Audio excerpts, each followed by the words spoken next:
The Polar Express. Written and illustrated by Chris van Allsburg.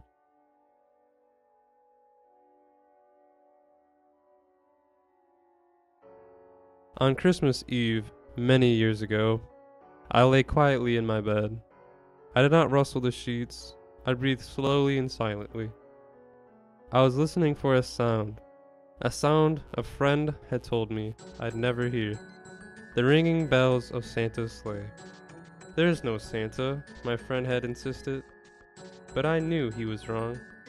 Late that night, I did hear sounds, though not of ringing bells. From outside came the sounds of hissing steam and squeaking metal. I looked through my window and saw a train standing perfectly still in the front of my house.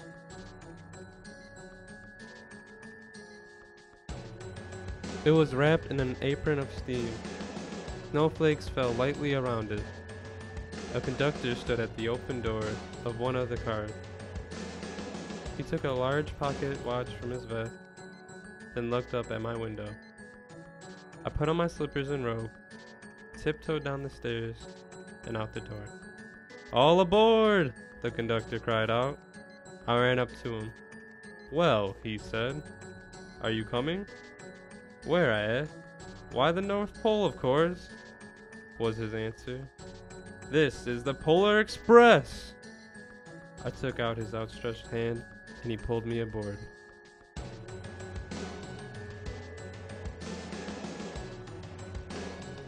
The train was filled with other children, all in their pajamas and nightgowns. We sang Christmas carols and ate candies with nougat centers as white as snow. We drank hot cocoa as thick and rich as melted chocolate bars. Outside, the lights of the towns and villages flickered in the distance as the Polar Express raced northward. Soon, there were no more lights to be seen. We traveled through cold, dark forests where lean wolves roamed and white-tailed rabbits hid from our train as it thundered through the quiet wilderness. We climbed mountains so high it seemed as if we would scrape the moon, but the Polar Express never slowed down. Faster and faster we ran along, rolling over peaks and through valleys like a car on a roller coaster.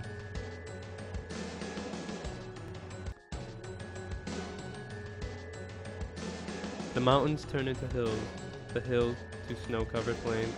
We crossed a barren desert of ice, the great polar ice cap. Lights appeared in the distance. They looked like the lights of a strange ocean liner sailing on a frozen sea. "There," said the conductor, "the North Pole."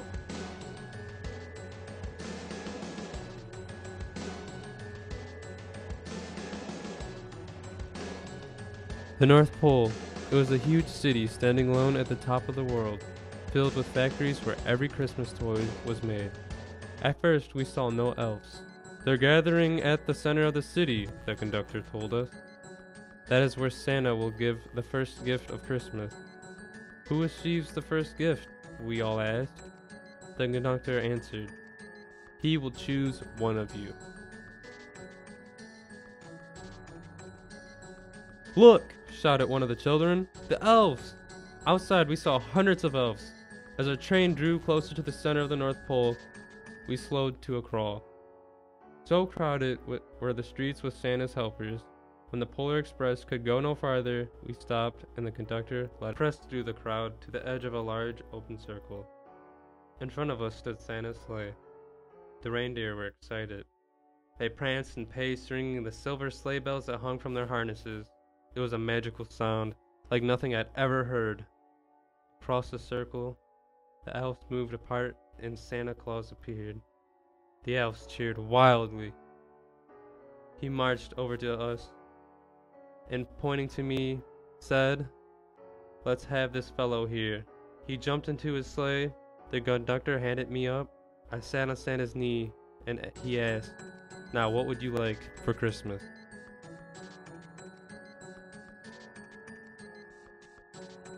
I knew that I could have any gift I could imagine, but the thing I wanted most for Christmas was not inside Santa's giant bag.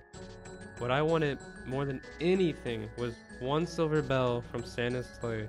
When I asked, Santa smiled. Then he gave me a hug and told an elf to cut a bell from the reindeer's harness. The elf tossed it up to Santa. He stood, holding the bell high above him, and called out, "The first gift of Christmas!"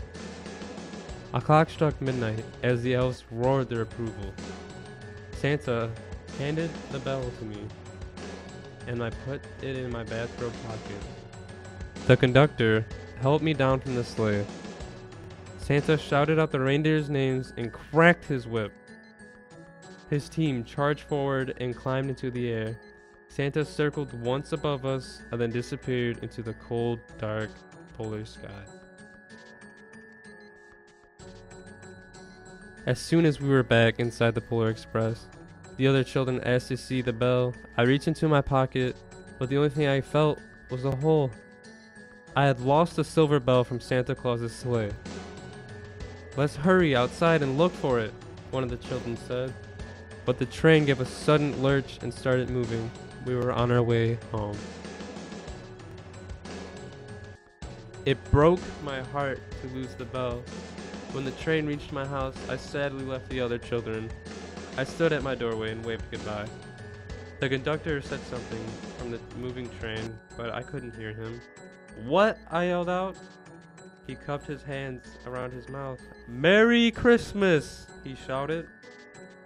The Polar Express let out a loud blast from its whistle and sped away. On Christmas morning, my little sister Sarah and I opened our presents. When it looked as if everything had been unwrapped, Sarah found one last small box behind the tree. It had my name on it. Inside was the silver bell! There was a note. "Found this on the seat of my sleigh. Fix that hole in your pocket. Signed, Mr. C." I shook the bell. It made the most beautiful sound my sister and I had ever heard. But my mother said, "Oh, that's too bad." "Yes," said my father. "It's broken." When I had shaken the bell, my parents had not heard a sound.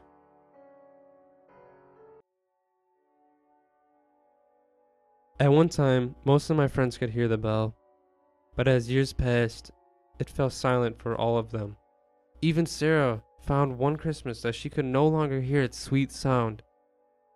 Though I have grown old, the bell still rings for me as it does for all who truly believe.